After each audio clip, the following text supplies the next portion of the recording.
guy or something like that. Hi, welcome to the talk show episode, Canada Guns Talk Show, episode 78. I like cats. Ask me anything. I'm your host, the Crover. Say hello, everyone. Hello, everyone. Howdy. That was Crazy Nine and Adriel, the hunting gear guy. Tonight we're gonna talk about the recently finished, because it literally just finished like half an hour ago, AMA that Canada Guns was allowed to host in the Canada subreddit. It was an interesting experience. But before that, what have you been up to, Adriel, in the last 3 weeks? Because you were busy, and that's why we didn't have a show last week, right? Oh man, 3 weeks? Okay, I went hunting. That's why 3 weeks. No, wait, wasn't it the 3-gun meeting? That's why we didn't do it. Maybe that. So my 3-gun just wrapped up. Okay, I got a list. I shot a 3-gun match. That was our November, maybe the end of the year, maybe not. Maybe we'll have another 3-gun match in December. We're kind of working on that right now. I got first in Tech Ops, which is my division that I'm shooting in. It's a good match. It wasn't that cold. It was like 0, which is sweet for November.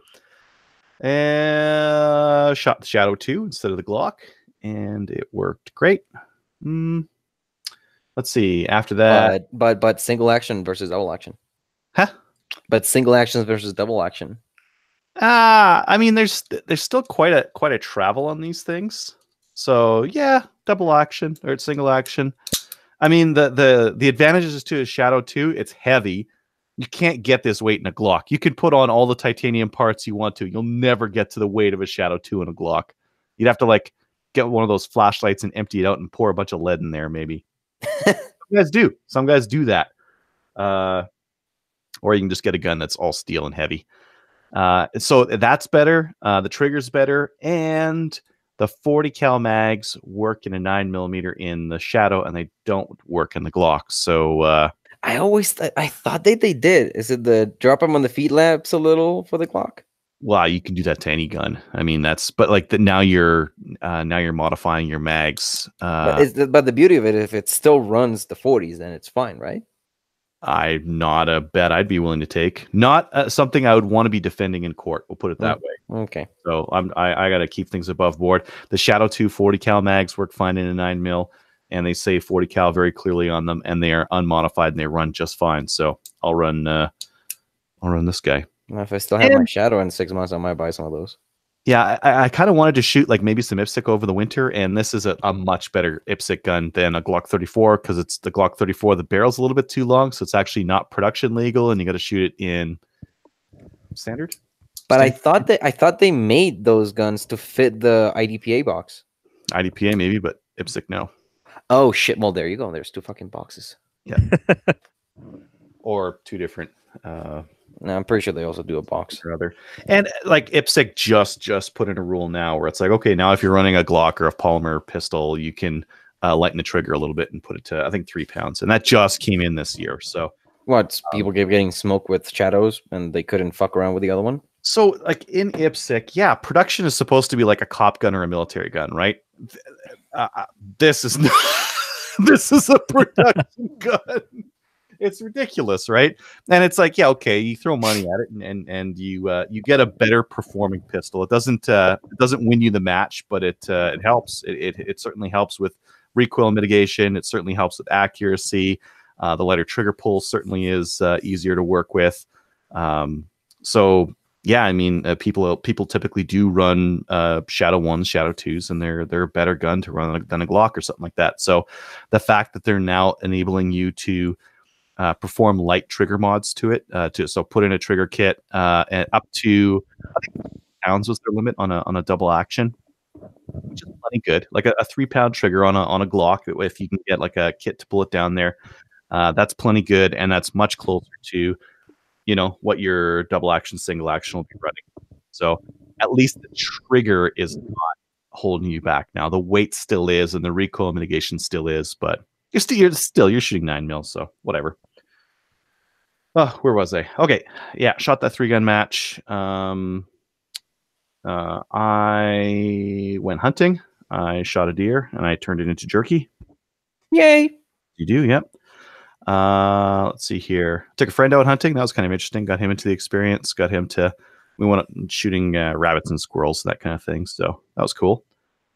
I shot that Chris Vector. It was interesting. I've shot him before, but not like super extensively. And this was a little bit more extensive, and it was interesting. I did a video review on the Chris Vector as well. Popped that on my channel. I posted up some pics of the Chris and the Typhoon on my Facebook page. I ordered 4 of Brownells. They had a sale on their M16 lightweight BCG, which is like a lightweight bolt carrier. And the idea there, my idea, at least for my one gun is short cycling. So I need to do something to it. I either need to run a lighter buffer. I've already got a standard buffer in there. A lighter spring. I need to drill the gas port. I need to do something to get that thing to cycle more vigorously. And my idea is, lightweight bolt carrier group. That'll do it. So that plus they're kind of neat. They move it faster. And I guess. Is this the gun that keeps fucking around? Yep.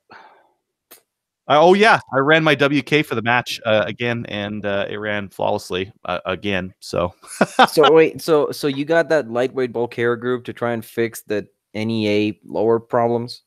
It's not NEA lower problems because I tried a different lower and it still did it. Now wait, did you? System? Oh my god! Wait, so you've basically troubleshot it all. The only things left are the upper and barrel, maybe. You've changed the gas system too? The gas rod?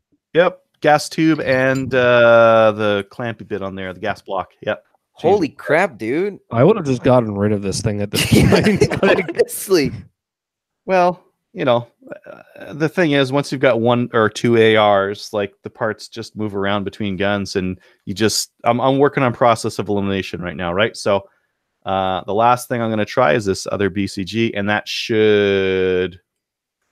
I really can't say it should resolve it because who am I to know? because honestly, you've been dealing for this gun for what, 6 months now or something like that? Because it used to run fine, right? Yep. And then I don't know. What the hell are the issues again? It's short cycling. That's purely the only reason, the only thing that I'm holding me up right now. Because you've changed everything that is related to cycling the gun. I think this will fix it. I really think that one of my other parts is out of spec, but running a lighter weight bolt carrier group is going to give more speed to the thing coming back, and it's going to give more vigor to the extraction cycle. So it'll mask whatever real problem there is, and just make it work. That's insane. Maybe you know what? You should talk to like an armorer, like an AR-15 armorer. I know one. You should talk to CGN and get rid of it. Or that. The problem is that the parts in the gun are very good parts. It's got an excellent barrel. It's got an amazing trigger. Like all that stuff's really good. And when you sell a gun and the parts are upgraded, you get the cost of the gun. You don't get the cost of the parts. All the extra upgraded parts don't count for shit. So, yeah. So it's not worth selling. It's worth fixing.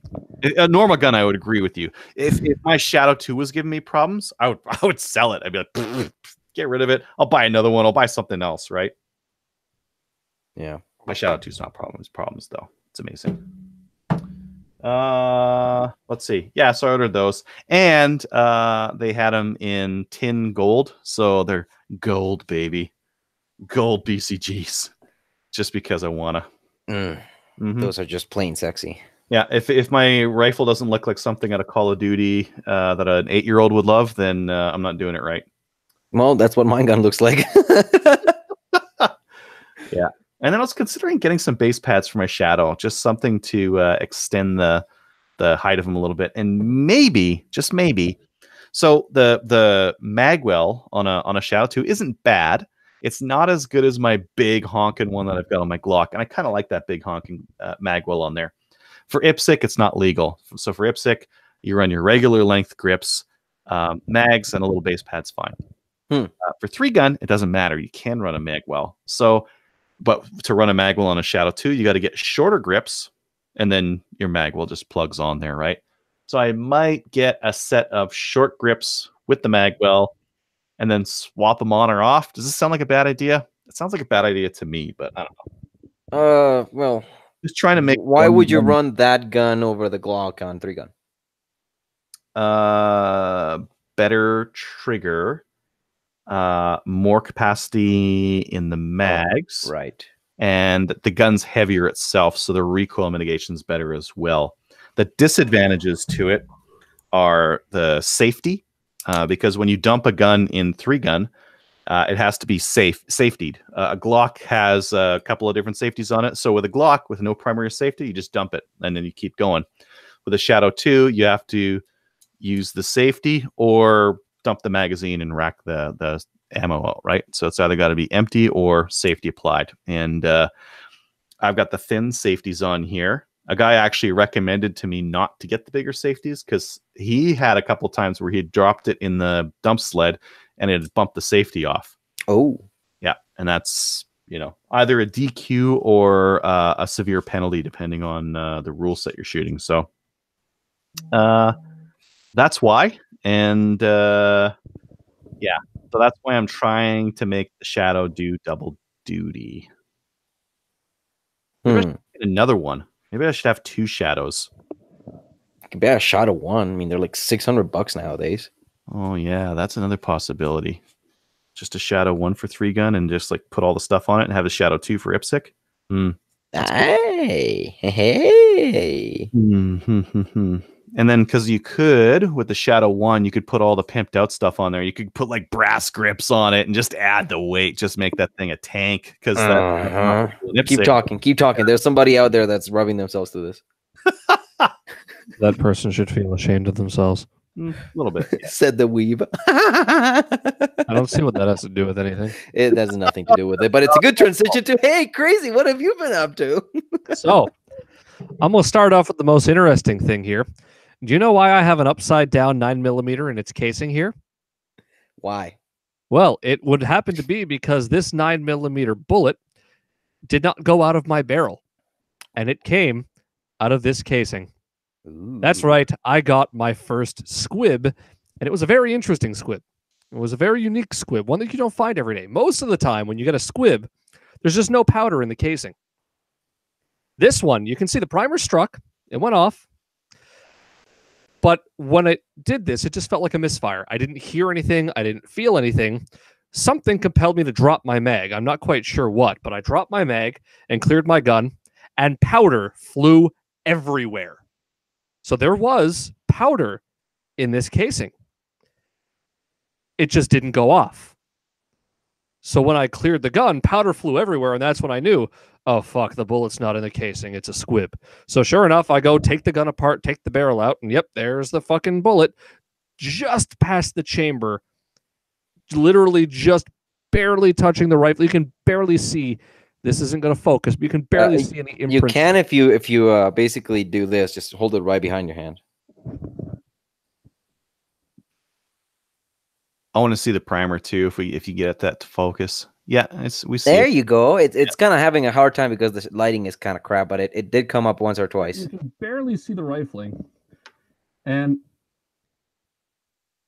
yeah, that's a struck primer, all right. So this is heavily struck. Show us that again. That's like it's dimpled in there. It's not like a hard strike. That's not a hard strike on that thing. Your primer. Well, it struck it enough to go off because this was in my chamber, or this was in the barrel. It probably just looked weird because the charge didn't go off. Yeah, it was quite strange. So took it apart, borrowed someone's punch set to punch it out there, and kept shooting because this is the Blazer Brass stuff. And I'd heard a couple of people talking about how they'd had this happen to them with this before too. And I've shot thousands of rounds of this stuff, and this is the first time. This is my first squib ever. I've been shooting since I was fucking 14, 11 years, and this is the first squib I've ever had, and hopefully it'll be the last one. It won't be the last one. No, it probably won't be the last one, and that's what scares me is that I won't notice the next one. But yeah, it was in my SIG, which is literally at this point irreplaceable. That they don't make them all in Germany anymore, which mine is all German. So I could not have replaced that gun if it had blown up. It's You not could have got a possible. better gun though. Could have got like a Shadow or something. I can't afford that right now. I'm just bugging. But yeah, so I had that happen. Other than that, I did a holster course that's kind of I originally was told it was going to be like IDPA specific, and then I get there and the guy's like, "Yeah, this is kind of generic to everything except IPSC, because IPSC's special and has their own course." But it was still mostly oriented around like IDPA and PPC. And it was nice, and Silverdale accepted it as valid, so I have holster qualification at Silverdale now, which means I can rapid fire without the RSOs getting angry at me. Is that the only limiting factor for that? You need to have a holster course? Well, you can only rapid fire on the action range. You can't rapid fire on the rifle ranges. It's annoying, but there's not much of. Oh, you know what? I just went to a range, and I'll talk about it later. But they also had that rule: you can't use pistols at the rifle range. You can only use pistols at the pistol range. They had that too, and that leads to some interesting things with my Scorpion. Hold the mic back like 2 inches away from your mouth, so that it's less eating it. So that I'm less inhaling it. Can you still hear this though? Because it doesn't really give much. Okay, good. It's totally fine. But yeah, so I was shooting pistol and whatever. I went with a buddy of mine, and I shot like shit that day. And the RSO at Silverdale didn't like my shitty Uncle Mike's holster because it has no way to pivot, and it just kind of sits with a slight angle backwards. And he's like, "Yeah, that's not legal for like any competition." And the other guy who was there, who's holster qualified, said, "Well, maybe for IDPA, but definitely not for IPSC." And I'm just like, "Okay, fine. Eventually, I'll go buy a new fucking holster." But I stopped using that one then, and I was shooting like crap anyways that day. So I went out the next week to shoot better and did. And then I got to shoot a Tiger Stripe 50 AE Desert Eagle. Nice. And it was just as fucking dumb and memey as you'd expect. It was fucking ridiculous. I also got to shoot a little tiny prohibited 22 from a brand called Jennings. It was like fucking this big. Oh, It was so stupid. And it shot like fucking 2 feet high at 10 yards. It was, you shot at Jennings? Yeah, it was. And you still have all your fingers? It has that thing has a heavy fucking trigger for something so small. I wasn't paying attention. What kind of gun was it again? Yeah, it's a little tiny Jennings 22. It's like this fucking big. Oh, was that a Prohiv? Yeah. Oh, fucking sweet, dude. It was interesting. And then I was shooting one day. I shot my Scorpion. Fuck, there's something flying next to my face here. Yeah, I shot my Scorpion at 50 at my steel gong, which is half-inch thick, and I couldn't tell if I was hitting it. I couldn't see it. I couldn't hear it. I couldn't anything. So me and my buddy was spotting with the spotting scope. He's like, "I think you hit it that time. It's kind of moving a little bit." And then this RSO comes over and he goes, "That's a pistol. You can't shoot that here." And I'm like, "No, it's not. It's a rifle." He's like, "No, that's a pistol." I'm like, "No, it's a rifle." He's like, "If we looked it up, it would say it's a pistol." I'm like, "No, it's in 32. It's a rifle. I couldn't have it if it's a pistol." He's like, "Well, I say it's a pistol. You have to put it away." And I'm like, "Okay, well, I had 2 RSOs last time I was here tell me it's fine." So anyway, I put it away, and I went to go talk to the guy afterwards. I'm like, "Hey, just so you know, like, I put it away, like you said. But last time I was here, 2 RSOs came by and said it was okay." And he was like, "Okay, just be honest with me. Have you actually hit anything at 50 with that?" And I'm like, "Today on the gong, no. But when I was shooting at targets, yes, actually, I have." He's like, "Okay, you know what? I'm being an asshole because I'm grumpy and I've had no sleep. I'm getting on a technicality. Yes, it's a rifle. Go shoot it. Have fun." So that was nice of him. Wow, that might be one of the only stories where there's like a retraction. Yeah, so that's very cool. Not a lot of people are big enough to admit when they're wrong, or that's really cool. Yeah, I would buy that guy a case of beer just because that's worth the $12. But so I'd already shot 25 at 50, so I let my buddy shoot that time. But then I was back there the next week and I was shooting at 50. And my staple, this staple gun is a piece of shit.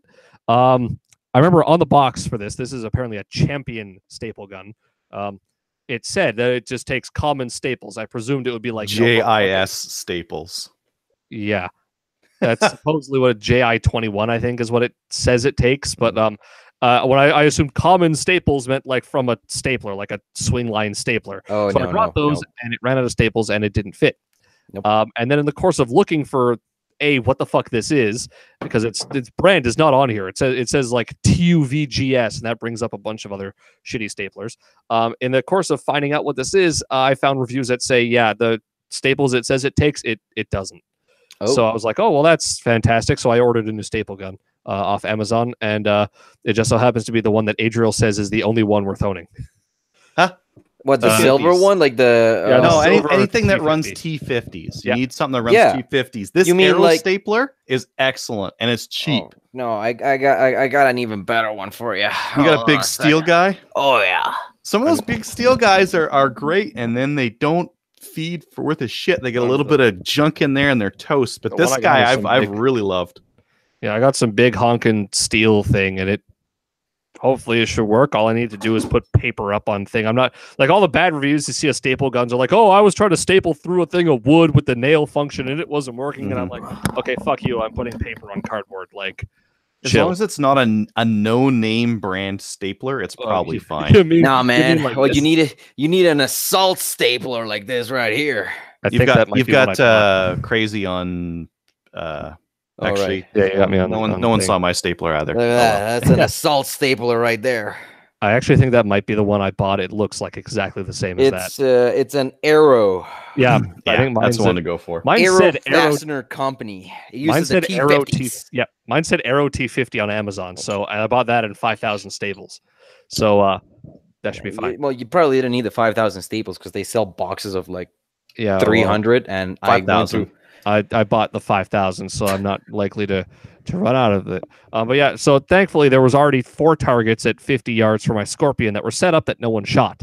So I was like, okay, great. And I sat there and I took my time and fired, 15 at one and 10 at another, and 15 at one and 10 at another, and then I was out of ammo. And I was checking every 5 rounds I fired because that's all I can fit in a mag. I looked through my spotting scope, and I was actually hitting the target at 50. It wasn't like a discernible group, so to speak of, but it was all on the paper. And I'm like, this site that says 75 isn't completely bullshit. So next time I go out, after I buy more ammo because I'm out of 32, I'm going to go to the 100-yard range. And I'm going to set the sights to 150 and see if I can hit anything at 100 with it. Because I'm just curious now. And the RSOs are no longer giving me shit about the Scorpion as long as I leave the stock out. Yeah. I also you'll notice that the reloading press isn't over there anymore. It finally got set up, so I can finally take that tumbler full of 38s and load them at some point, so that maybe I can shoot my revolver a bit more before the end of the year. Keep in mind that if you do 38s, do mouse fart loads, man. Like there is no reason to go for anything stout with 38s. Yeah, and like 3.5 grains of tight group give you like a 750 feet per second projectile. Well, tight group's what I got. I was gonna aim for 3.6 grains because I found my powder throw's got a 0.1 grain variance in either direction. Yeah. And the min loads for the Cam Pro projectiles I got are 3.5, and the high loads are 3.9. Yeah. It's not What like it weight? matters when I got a 357, but 125 grain full. no, 158. You have 158s? Yeah, I bought 158s. Why? 158 is pretty normal.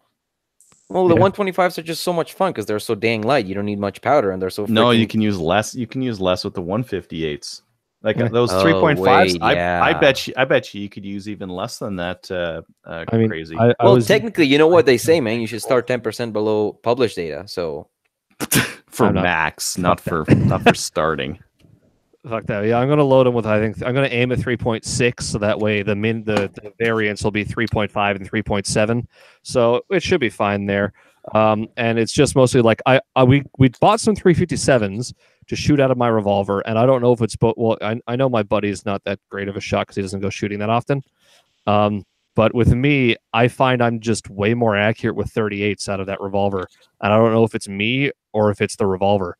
well, it's literally a question of a different project, like a different round. It's Yeah. like shooting 2 guns. Because like I know in You should run lead round. If you ran lead rounds in no. that thing, you could run 3.2 grains of I tight am group. never putting pure lead through a gun ever again. Dude, it just needs to be Absolutely lubed. It needs to be a lube projectile. And if you really feel that hardly about it, you shoot some freaking plated stuff right after, and it cleans it right out. No, do you know it doesn't. how hard it has been for me to clean my 22 because of the garbage leaded shitty Remington I put through it? It's fucking abysmal. And when I shot my SIG with lead 9mm, it looked like the barrel was pitted and full of fucking garbage. And no matter what I did, it would not clean out until I fired some jacketed shit through it. That's what I just said too. Yeah, I'm not shooting fucking lead. Fuck that. I'm gonna stick with my jacketed stuff, and it'll work fine and whatever. But yeah, I'm with you. Let it up. Barrels are a pain in the butt to clean out. Yeah. But I mean, when I had the Ruger, the 6-inch Ruger, it shot 357s fine, and it kicked a lot less with them too, which makes sense. With the Smith & Wesson, it's really nicely accurate with 38s. Granted, those were 130 grain, but with the 158 grain 357s, I'm still not convinced if it's me or if it's the gun, but I don't feel like paying to find out. I could probably just load some because I've got a bunch of 357 cases. And I think the primers I bought were Magnums, so I could always just load some and then find out. But whatever. I'll load 38s and have fun with them. And yeah, fuck.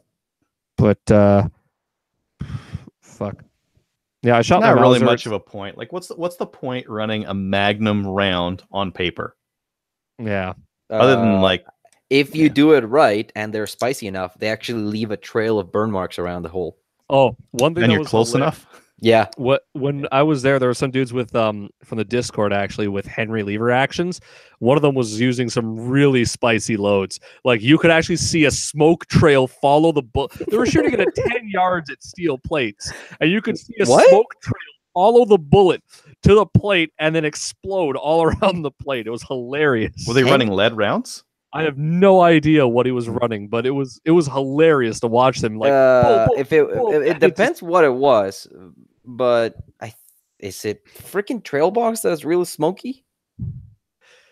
It was like something out of a fucking movie or a video game. It was hilarious, man. Just watching they were spicy, and I got to shoot it, and I really want to lever action 327 now, but it's another one of those guns that like I can't afford. Not necessarily. I mean, the Henrys are affordable. Define affordable because like it's under a G for sure. I mean, given the fact that I already debate about fucking like, can I afford a Type 97? So like a Henry's not. It's not affordable.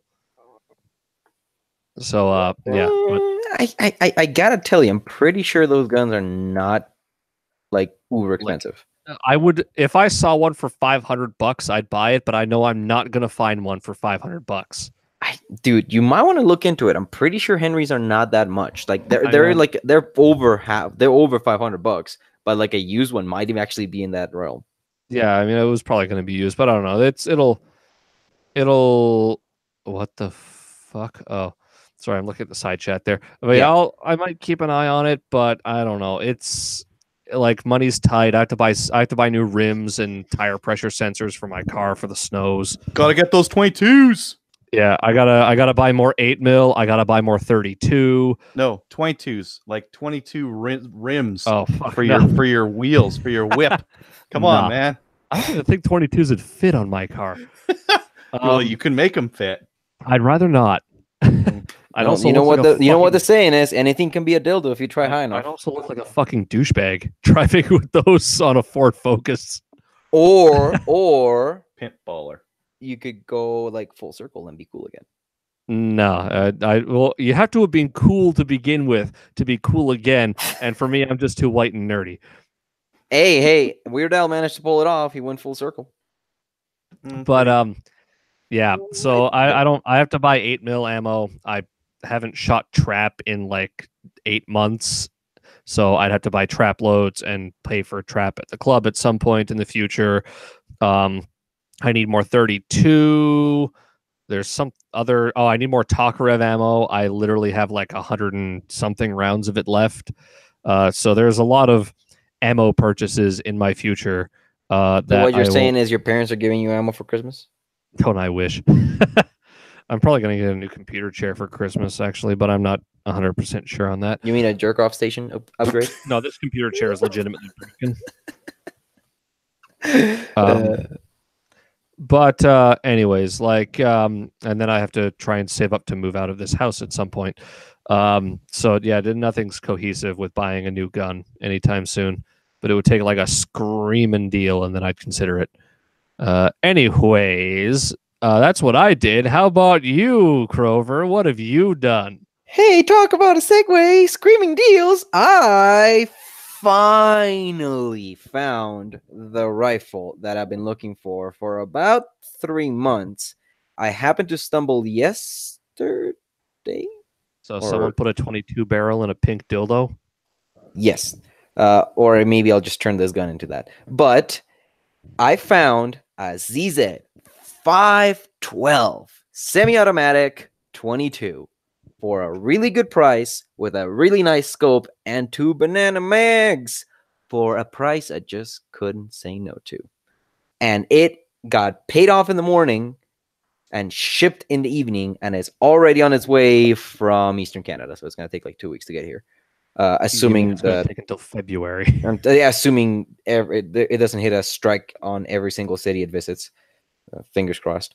But I personally have not had issues shipping anything to Canada Post. I sent a scope to Vancouver and a grip to Toronto last week, and they both made it in actually before they were supposed to. Surprising, because the Toronto mail facility is one of the ones that's fucked right now. Yeah, I don't know. It was a pretty small one. It actually came. I sent it to one of those bags, so maybe it was that. I don't know. But yes, it made it through. So good. Yes, the rifle is on its way. It honestly was a stupid deal. Like it's over $1,000, and I got it for about half of that. So I even if I decide to sell it, I can make my money back and then some easily, because they don't come up often. The gun is basically new, and the scope that it came with, it's like $3. So I could just sell it for $2 and come out even more ahead. But aside from that, going back to a topic that we just discussed, guess who also got their first squib ever? This guy. That's right. I got a squib, folks. And guess what? I actually have pictures, unlike some other people that are just showing things around. If you want me to show the pictures, I have pictures. Yeah. Here you go. There's the little guy. It was just as Crazy said, barely into the chamber, and I'm thinking that it might have actually traveled down the bore a little bit more if it hadn't been because it's a revolver, and basically all the gases from the primer blew out the sights on the forcing cone. You can just barely make it out down the bore. I mean, it's so freaking hard to get a picture down the bore, but you can see the copper jacket shine inside of the bore. And then I grabbed a little punch, and there's the little guy. Actually, I used my cleaning rod and the patch jag, and it fit right in the hollow point, and out it went. Nice idea. Which brings me to what exactly is this ammo, and what the hell happened, Crover? I went out to the Calgary District Shooters Range. Is that the name of it, Adriel? CDTSA. That Yeah. one? Yes. The Milo range or the other one? The smaller one that's closer to Calgary, but that's also part of the same group. Yeah, it's like the Milo range has like a small range closer to Calgary, and then there's the big one that's way out east, but it's awesome. It's huge. Awesome. Yeah. How big is the rifle? It's like 500, 800 meters. So like the range is good, but also the number of bays they have is off the hook. Like the actual setup is so good. You can drive, like there's it's really accessible. It's one of those range, like one thing that you see with a lot of the newer ranges, Milo's an example, and that new one they have in Saskatoon is an example. They like planned the whole thing out. They moved a butt ton of dirt, and they just made it amazing right from the get-go. It's like someone just handed them a blank piece of paper and a whole ton of dirt, and then they just moved it all to where Well, it should be. that's what the prairies is a blank piece of paper. Build. Yep. But they also had like a good chunk of money to do this, and they made it real good right off the hop. It's not like, well, there's 100 and there's a little pistol bay and a shotgun or anything like that, right? They did it right. That's right exactly what I'm thinking. Maybe this is just an expansion, and the original one is the one that I went to, because it is exactly as you described it. It's a little pistol bay, a freaking trap field, and a 100-meter rifle bay. That's what it is. Which, I mean, sometimes that's all. And it works for 90% of people, because you know what 90% of the people that were there were doing? Studying in their deer guns. Hey, yeah, it was all that. Although there were the people that were with us at the pistol range were cool, and they were shooting 1911s, because of course they were. But yeah, it was good. So we went out. We took out a new shooter of pistols. I don't think he'd shot pistols before. And then we took out our other buddy who had shot some pistols before. We went at the invitation of one of the members there, who was my best man at my wedding. Apparently they just give you like a wad of guest passes when you join. So he was like, "Oh, the gas passes are expiring for this year, so gotta go hit up the range." And we were like, "Fuck yeah, let's go." And this revolver is a Smith & Wesson 617, 22 long rifle, and that's right, folks. This may be one of the only documented, because, well, not recently, cases of a 22 long rifle squib. Not a hang fire, not a misfire, not an out of battery detonation, legitimate squib. Going back to it, we were shooting, and then I lent it to my buddy to try it out, and he put in it what I consider to be the best bulk ammunition out there, but needs to be revised because of this. Federal Blue Box 525 bulk packs. It's a 38 grain copper plated hollow point, traveling just over 1,000 feet per second at the muzzle, I believe. And for all intents and purposes, and for all my uses up to this point, it has been absolutely, totally okay ammo. It obviously doesn't group amazing because it's bulk ammunition, but it was always pretty reliable. It was always pretty consistent. CCI mini mags, they're the best bulk. They're the best, but they're not bulk. Like, I'm talking about a box of 500 of them. Yeah, you can get them bulk.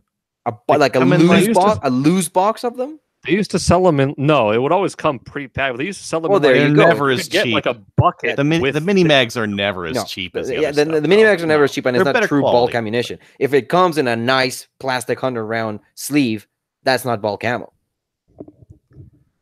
I mean, technically, it's bulk ammo when you buy like 1,400 of them. Well, you can buy ammunition in bulk, or you can buy bulk ammo. They sell it as a bulk of like 1,200 rounds. It's individually packed in 50-round boxes. Okay, so like about. just for the purposes of our conversation, bulk rimfire ammo is loose packaged and cheap as shit. Yeah, yes, I know. Mini mags aren't cheap as shit. Like the Remington bucket of bullets I have. Yes. Which nobody should ever buy. No, don't. Fucking don't. Never buy that ammunition. Never. What the fuck is this ammunition? So that's times 1.05 divided by 525. Yeah, this is 7 cents a round ammunition. So for reference, your CCI is in the tens of cents? Yeah, 10? about 10, 11 cents or 10, so. 11 cents. Yeah. Yeah, the other bulk federal ammunition is the auto match, the ones that comes in 325 round boxes. That's not Giovanni, so bad. you're thinking of a different one. That you're thinking about the one that I'm talking about. But this ammunition had been, doing what this ammunition does. It puts holes on paper and it does it relatively well. And my buddy was shooting the revolver, and I shit you not, this is the way that it happened, and it was just so fucking bizarre. Everybody stopped. He's pulling the trigger, and then it sounded like a squeaky fart. It was like bang, like, well, pack, pack, pack. That's the gas coming out around the bullet through the rifling or through the brass in the back. Yeah. Yeah.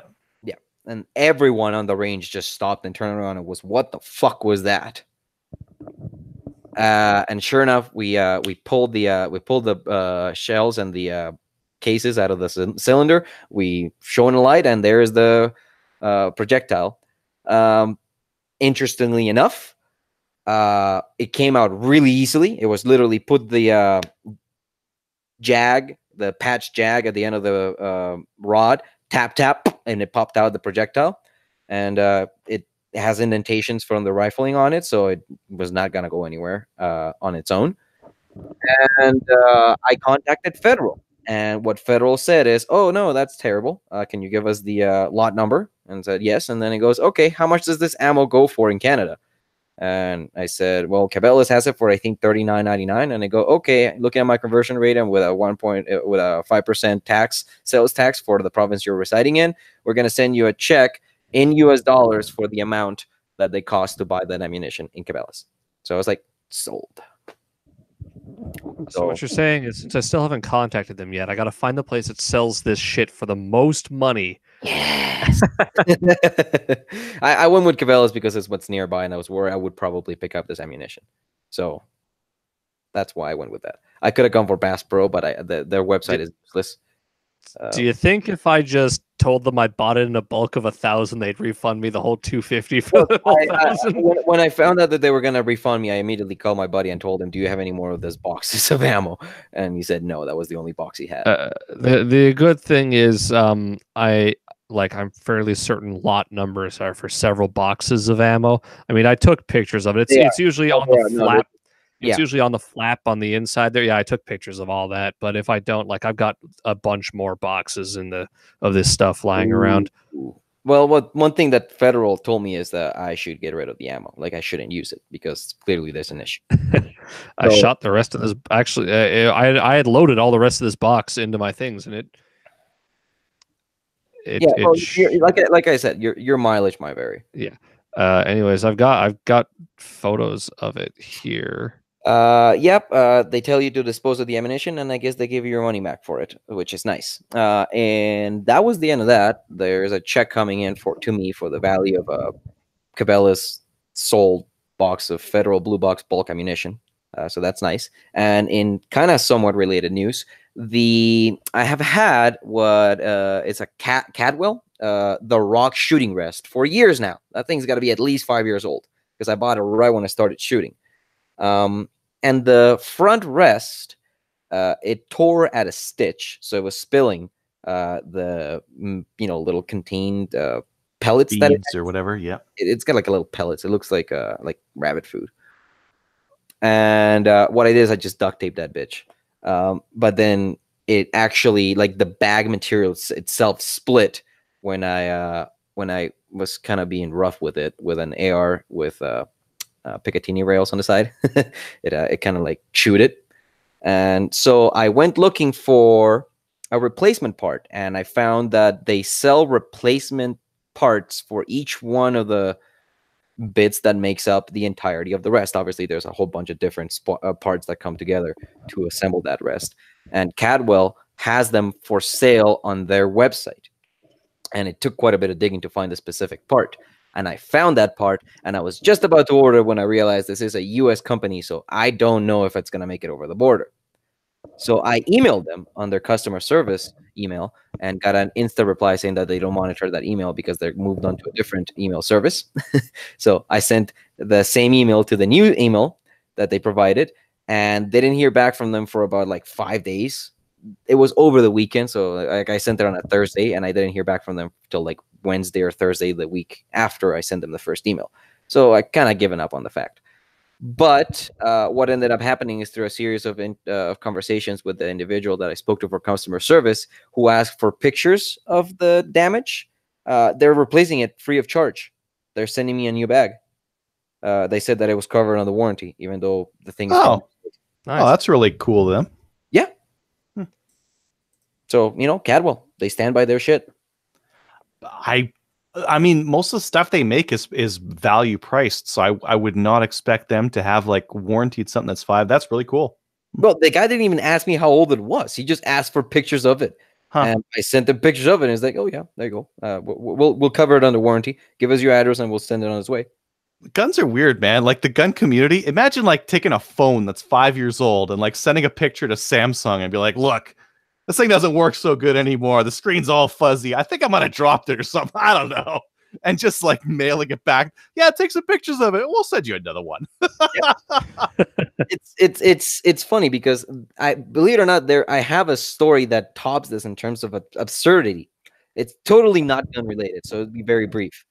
I know a family who bought curtains from a shop in Calgary 30 years ago, and 30 years later, the curtains basically are falling apart because they're 30-year-old curtains, and they're remodeling their house.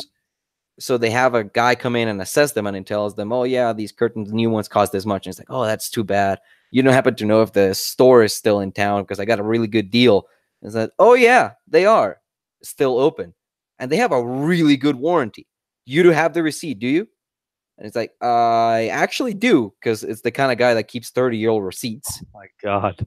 Takes it to the store, who at this point has changed owners and changed business name, but but obviously it's still the same business.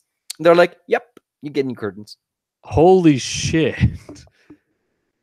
Yep. That's ridiculous. Yeah, they're like at least 30 years old, I would say, at least.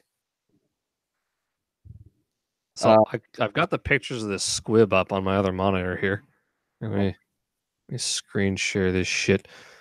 So there we go on screen share. Now you can see there's the copper. It's literally like right in front of the chamber. Like you can see the chamber is like here, and it's just fucking in front of you. You can see there's my SIG taken apart there in the canic, and then here it is at a different angle with the brass, and you can see there's the casing. You can see the powder is all over the table here. Like all of this little black shit, that's all unburnt powder that flew out of the casing. You can see like clear as day. It's just barely past the chamber there. Like, oh, that's so cool.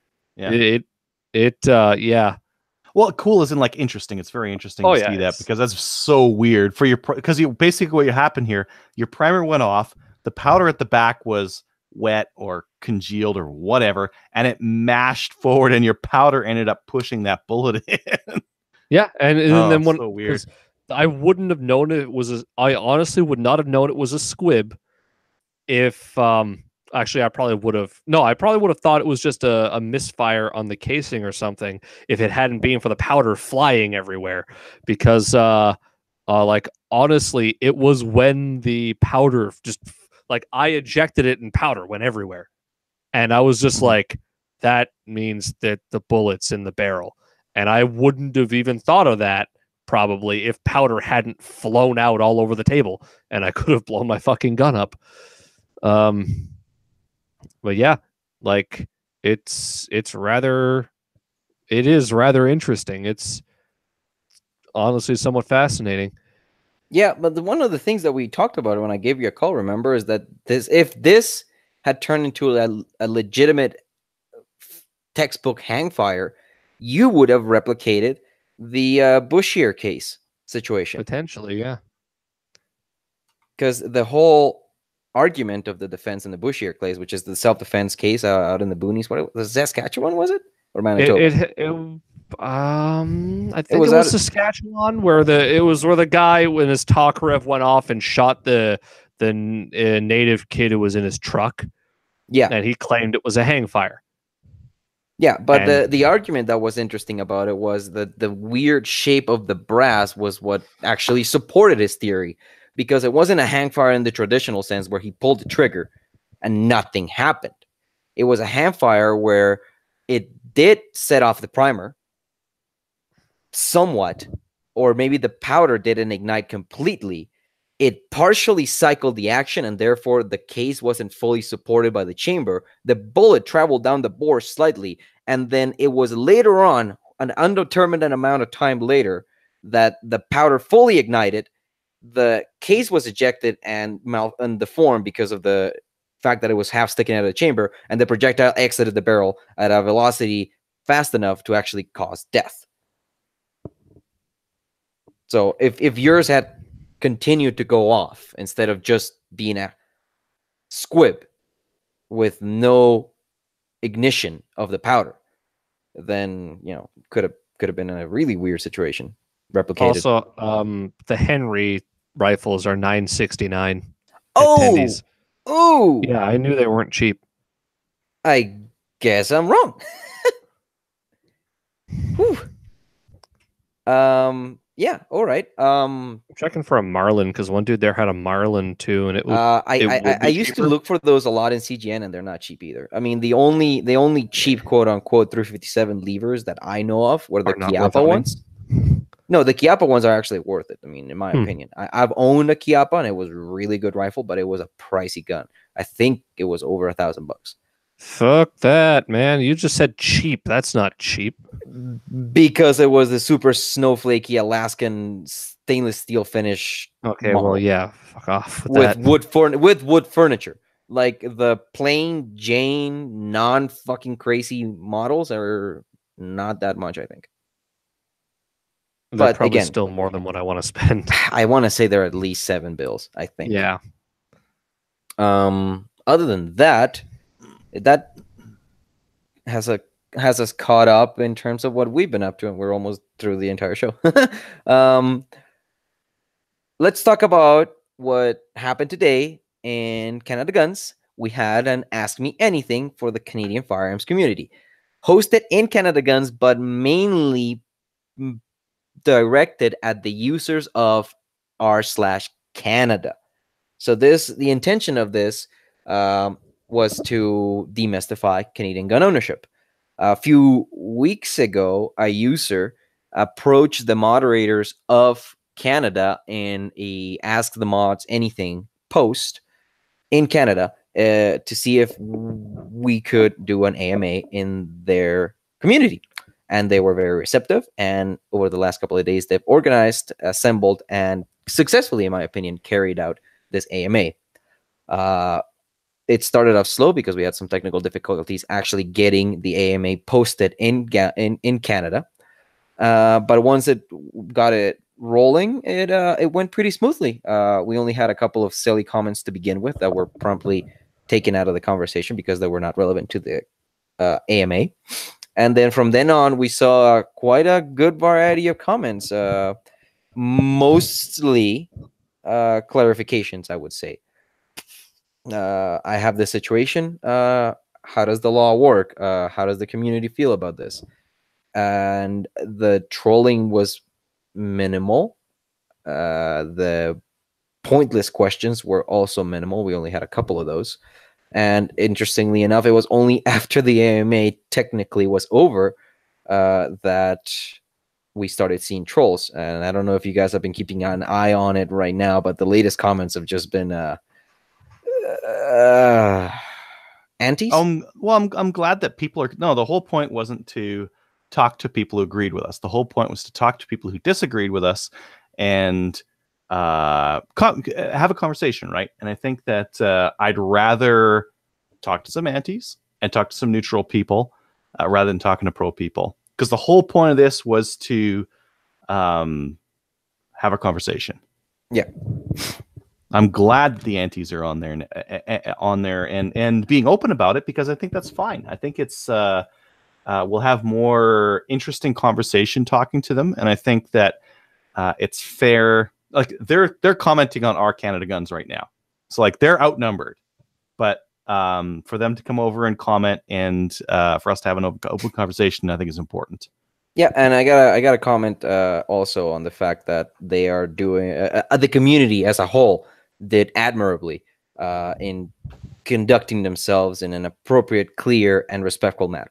I don't think I saw a single comment from people who belong to the Canada Guns community replying to even the people that were openly hostile to the Canadian sports. Well, I think that's saying something, because while we planned for some set people to be responding, everyone responded, and everyone had some really good responses. Like all the stuff I looked through, it was like, oh yeah, that's a good point. Yep, I don't think I would have put it that way, but it's a good point, and I think a lot of the responses were good on its own.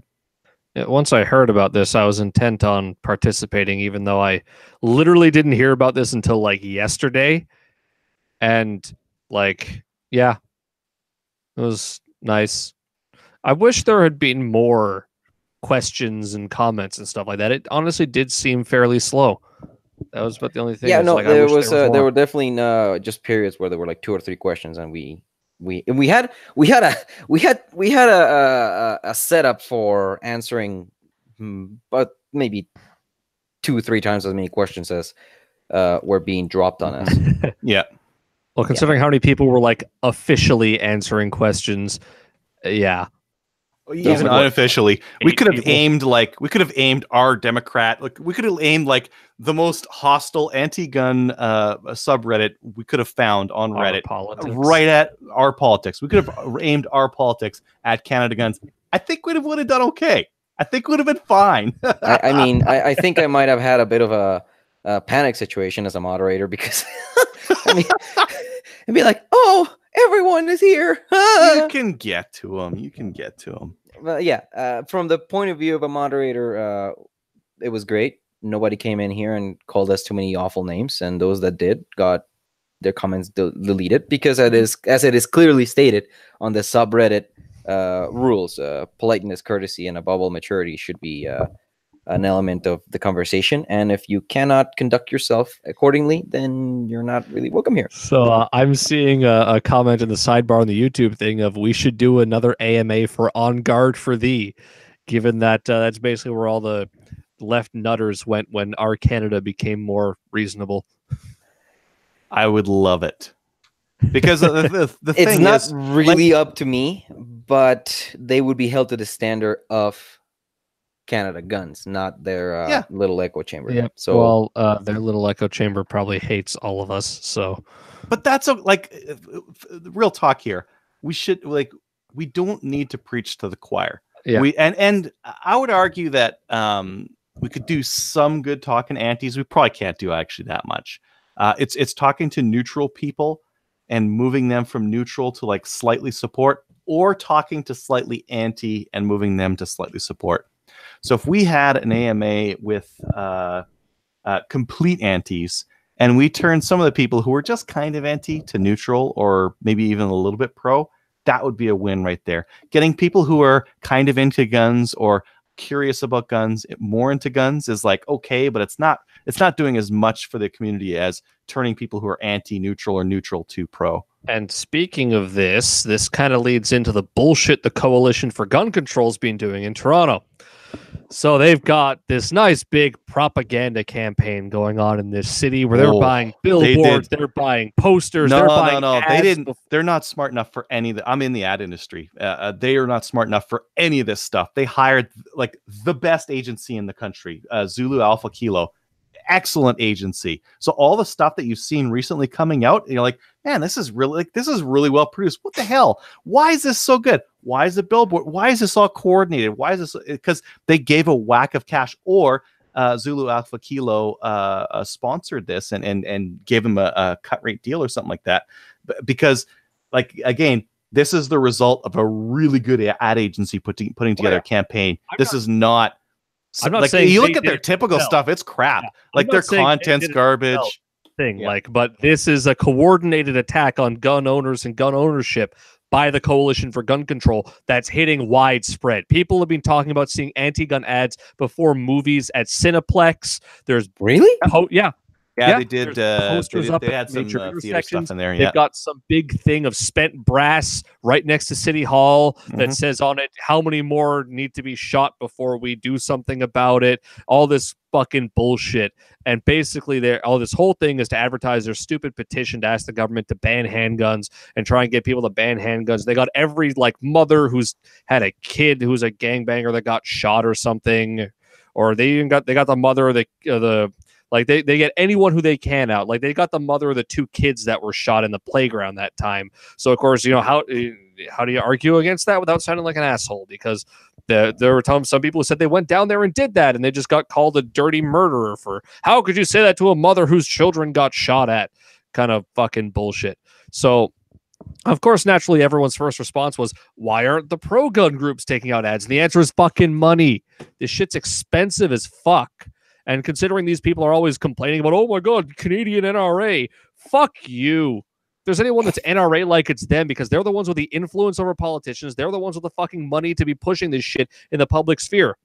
Well, Canada's look at where the money comes from. So if you rewind a few years here, the Coalition for Gun Control got money from our government. We're paying for those ads. Our taxpayers paid for them to lobby the Liberals for more gun control, to try and legitimize the idea that the public wanted more gun control. The Liberals paid them to do it, which is leading people to wonder if the same thing is happening now, which we can't prove because they're not a tax-exempt nonprofit, so we can't force them to disclose their funding sources. I don't think they are a nonprofit. Are they a nonprofit? They're a not-for-profit as far as I understand, but they're not tax-exempt, so they don't have to disclose their donations.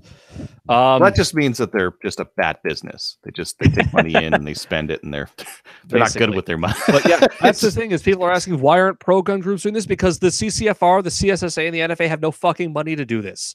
People were like, I saw one thing on CGN. Someone's like, oh well, the CSSA, even if they got like 30,000 members, they should be getting $1 million a year. Yeah, and they got people they have to pay to be full-time lobbyists to maintain their. They got a. Oh, I don't think they're making $1 million a year off of just membership fees. Yes, if they've got like 30,000 a year at $45 a member, then yeah, they're getting revenue. You could do a campaign like the Coalition for Gun Control there did for.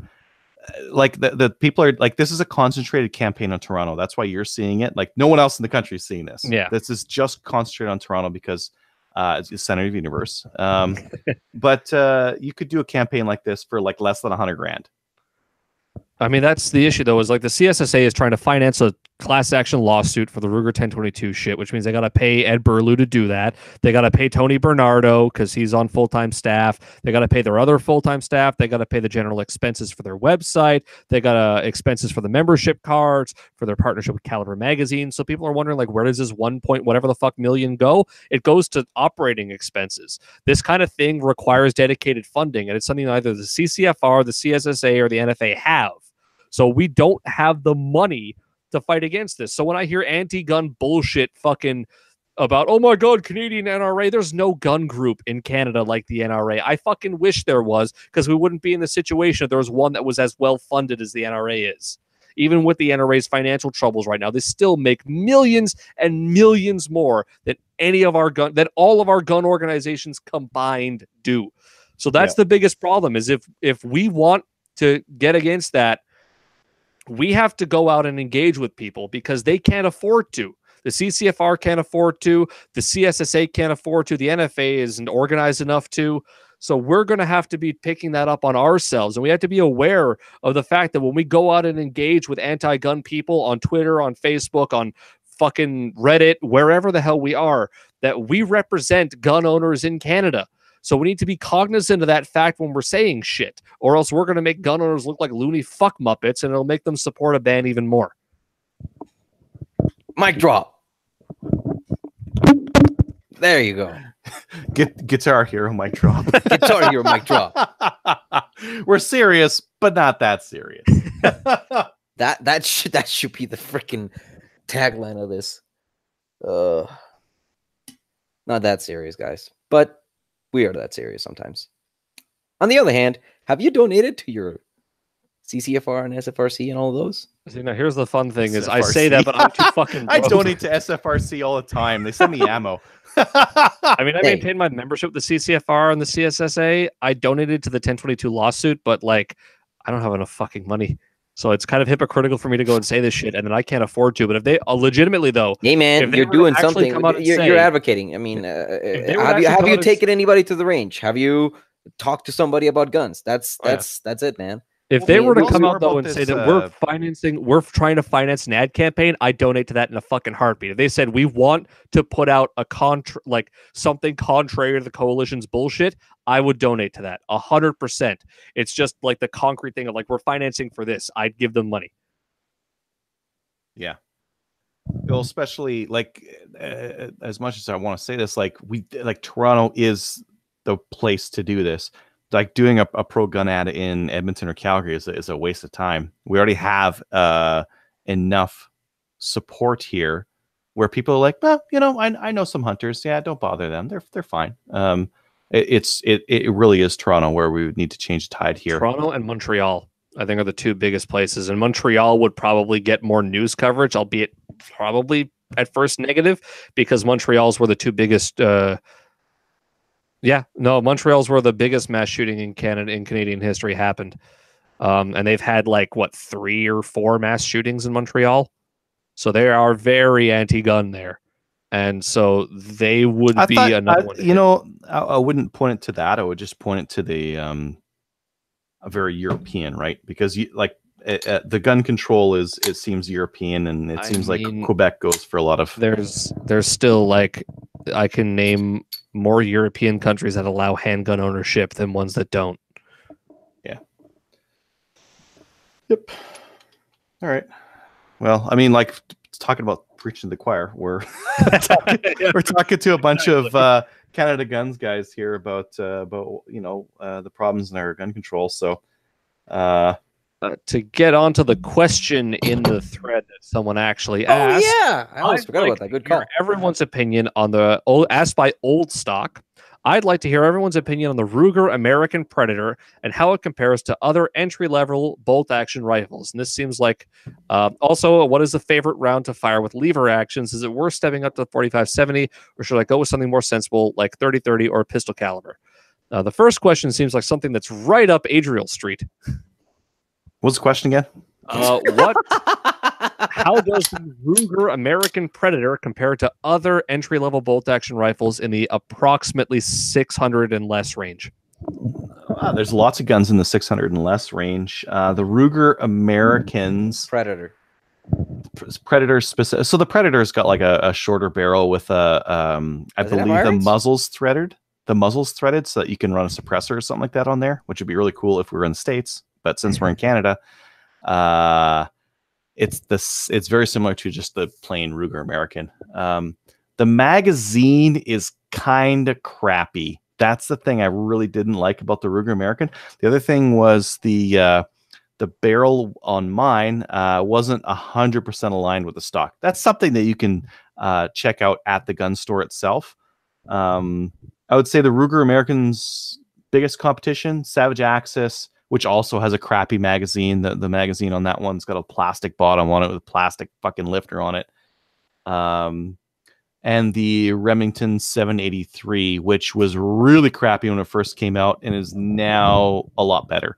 Just buy the scope combo. The scope that comes with a combo, and that is fucking worthless. Well, buy the scope combo if you have to, but throw the scope out or put the scope on a 22, because the scope itself is not a great big game scope. It'll be some like the cheapest scope you can possibly get, $50 or so, right?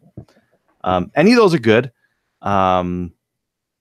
I personally really like the Savage Axis because the Savage rifles are fantastic accuracy for the money. But again, the magazine on both the Axis and the American aren't fantastic. I do like the 783's magazine better than either of them. The 73 is honestly a fairly decent rifle, and it's probably the cheapest of them all. Like, it was still a bit cheaper than the Axis. Here's I haven't seen it cheaper than the Axis. A different approach to this. Just opening it up slightly. Used market, isn't $600 used Tika territory? Sometimes maybe, but that's like right at the top end of that. The Axis you can get for, if you can get an Axis 1 somewhere around 3. Right. I mean, this guy's talking like, yeah, it's cost $600. Used. You could buy a new American Predator for $600, or you could buy a used Weatherby. Oh yeah, you can buy a new Weatherby. You can buy a new Weatherby Vanguard for that much money. And yeah. that's there you go. Weatherby is something we have. Weatherby is good.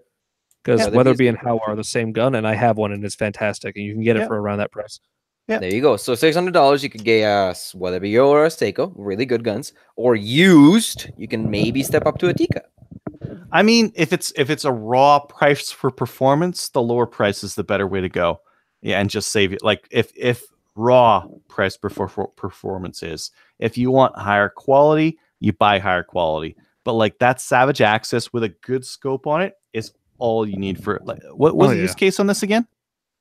I don't know, just something that's sub $600 and comparable to the American Predator. How do they? We need a use case. We need like hunting or target shooting. Like if it's target shooting.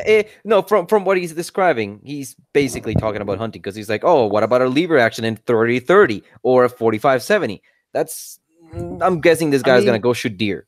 Okay, Savage Axis with a good scope on it. You could, any other you money? think you could? Do you think you could get set up for the whole $600 cost if you go the Savage Axis route? 100%. I went with the Axis 2 and I shot a deer. I shot 2 deer this year with it.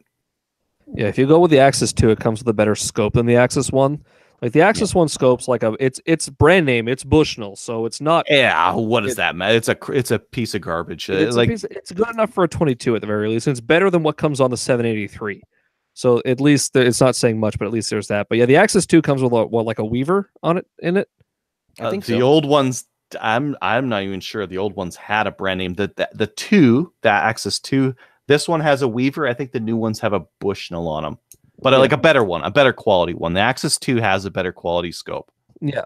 So like you're still getting not fantastic. If I had $600, I would put the minimum required into the rifle, and I would get a badass scope with it because the scope is what you look through. And you consider hunting at dusk, a good scope.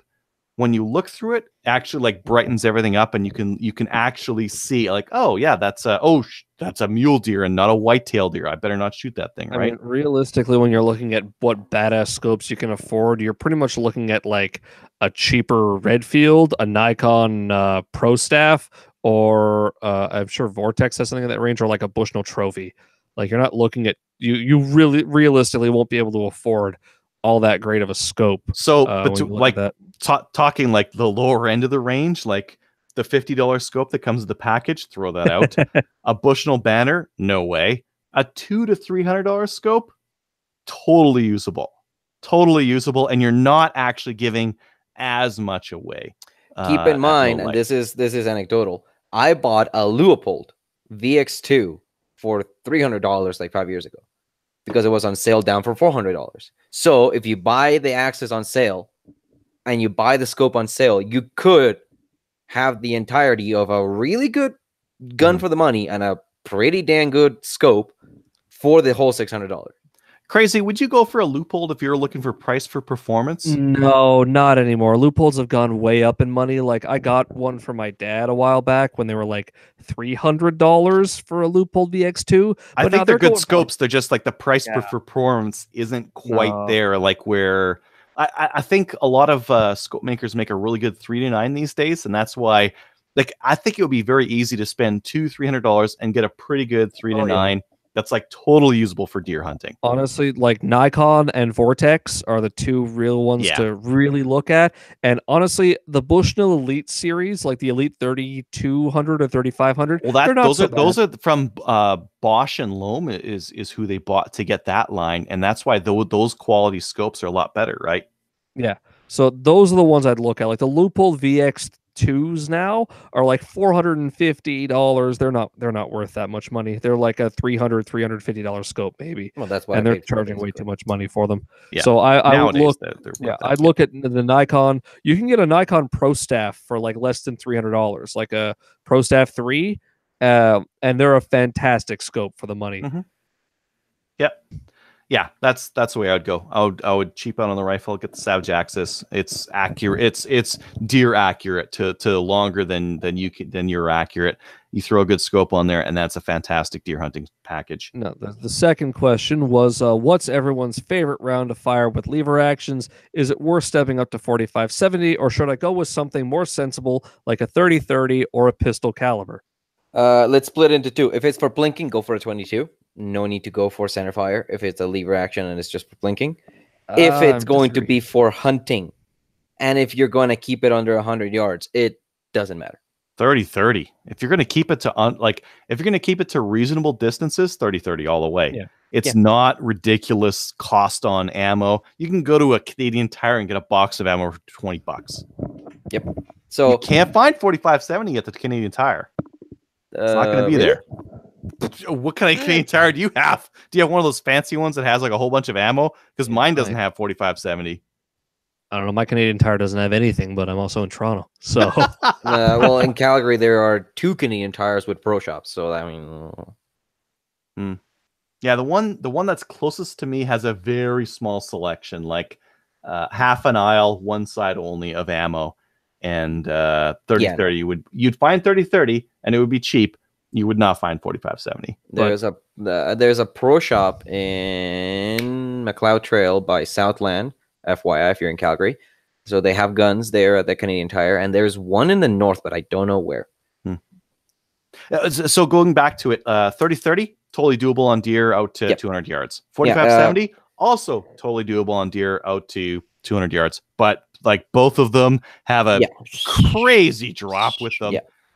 You're you might as well go for it. the one that's not going to rattle your teeth when you shoot it and is also going to be cheap and easy to find. And that takes me to 357 or 44. With 357, if I remember correctly, you got the same ballistics as 30-30 up to 100 yards. Depending on the load size. With what weight of bullet? Because it can't have the same energy. I'm gonna say like 60% sure about I'm gonna this. look this up. Yeah, look it up.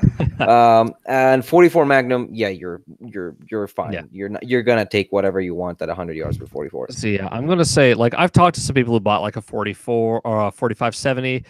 I actually think most of them were probably buying it for like bear or some shit, or to fuck around with. And like 45-70 is expensive and it kicks a lot. And part of the thing is people are beginning it because like it's a fun, loud bang.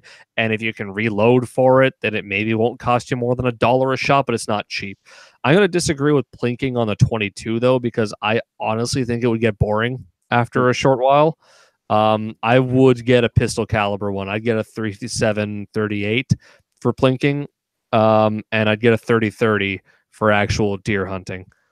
The beauty of the 22 lever action for plinking is that if you go with Henry or if you go with, I think that's a Browning. I think that Browning, a Browning. Both of those guns, I think both of them take shorts and longs and long rifles. If it's tube fed, they always will. Yeah, and those guns, I've only had. I should say I have not owned a lever action 22, but I have owned the Speedmaster, which is a tube fed 22 that's semi-auto. So short of you having to work the action, those guns are fun as hell. They're just fun as hell. So I've looked up the difference between these two, and it's not even fucking close. No. 30-30's got way more power. Oh yeah. Okay. People used to on 30-30 out like 300 yards, and it's only recently that people are like, "No, I 30-30 would is not do 300 yards. It's a crappy cart. Like 30-30 is the crappiest cartridge you could hunt with.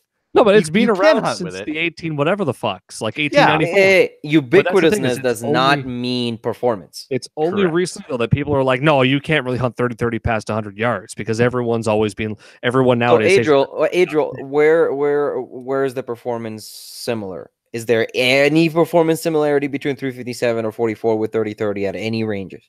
I didn't look at the ballistic performance of it. If maybe with a 357 with a 125 grain bullet, it's similar to like what's the heavy load in a 30-30? 174, 180? I think there's 180s. 180s, yeah. Yeah, so maybe like the ballistics look the same, but the weight difference is quite large, and the power difference is quite large between the two of them. Okay, then I'm misremembering. See, that's why we But have like books. 30-30 is not a great cartridge. Like it's like the actual performance of it's terrible. But if you're in New Brunswick, or if you're in Northern Ontario or Northern Quebec, and your longest shot is like 100 yards, maybe because there's this bush everywhere, it doesn't matter.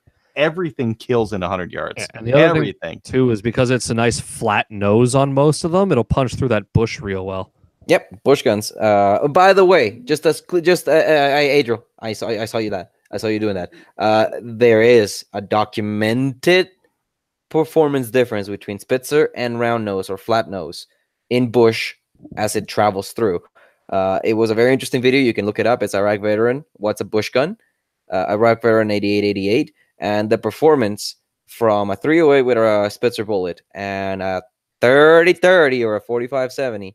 It basically will not deviate as much. If you're shooting through shit, you're gonna get some deviation.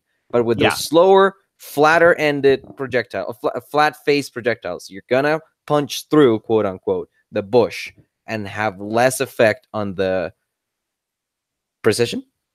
Well, I mean, like think of the angle of attack, right? So if you've got a sharp pointed bullet, any object that it hits, it'll want to move more than a shorter one with a thicker face. But like he would have had to have a test that amplifies that difference to the nth degree, because any bullet, when it hits an object on the way to the target, is going to get fucked off and start doing something else. Yeah, Shot it the test rush. was, I think it was like a 50-yard shot, maybe.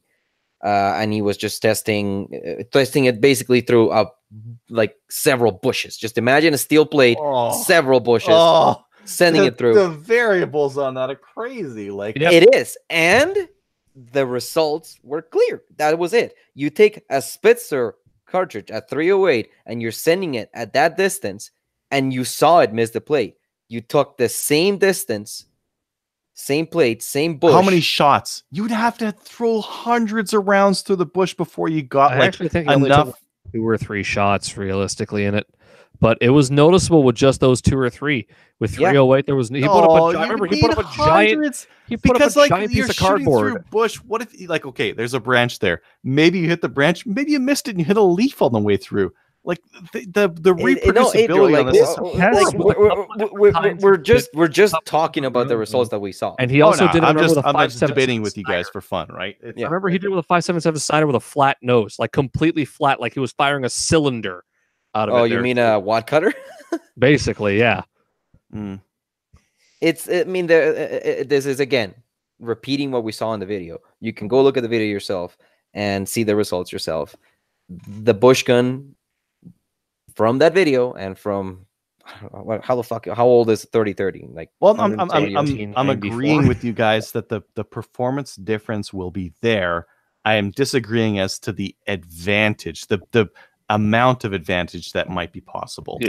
So we can wrap this up with do your own research.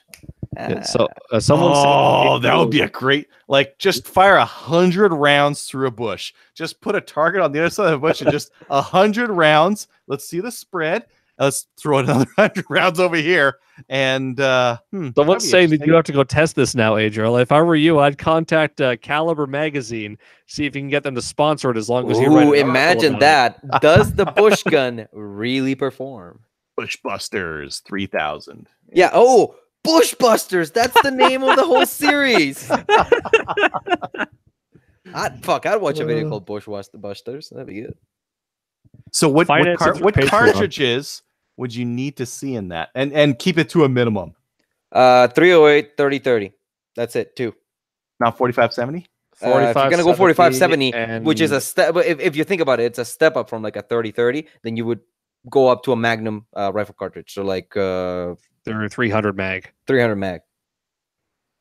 So 300 mag, 308, 3030, 4570. Shoot 100 rounds of 300 mag. Maybe we'll have to cut this down to like 50 or something. I don't know, guys. Also, there's a really great comment in the side chat on the Canada on the talk show. 577 Snyder wad cutter. You mean a film canister? Basically, I have the one underneath that Bushbusters. Would that be hosted on Pornhub or RedTube? Yes, both.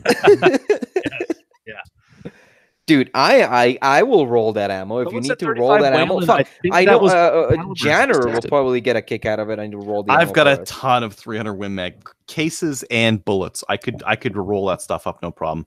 Let's see. I'll lend a shoulder.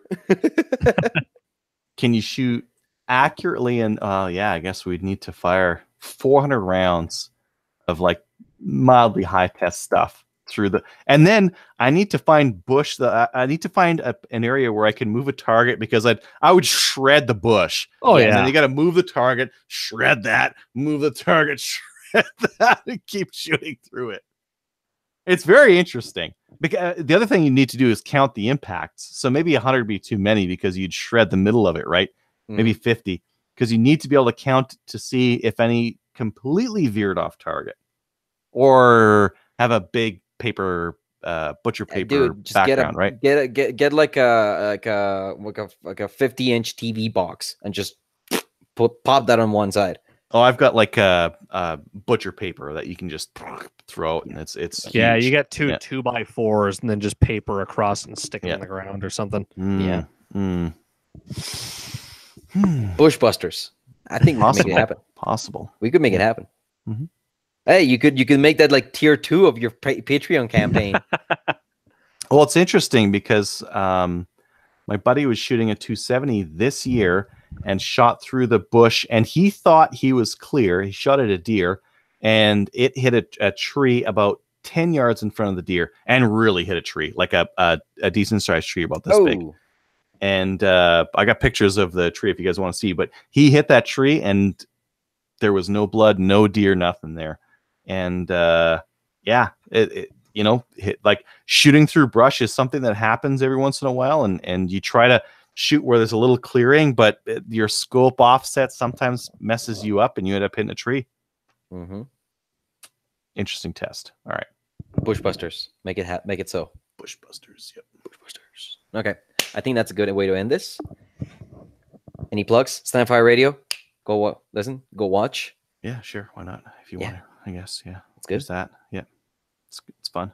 Leave comments on these posts. We do answer them. We spend half an hour talking about this shit.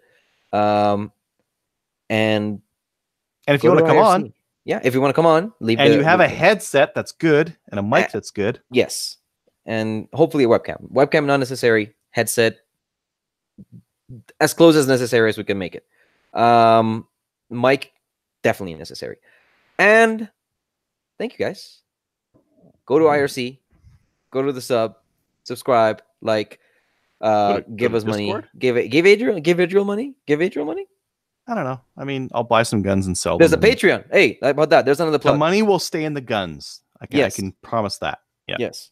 Thank you very much. Say goodbye, everyone. Goodbye, everyone. Later. Bye.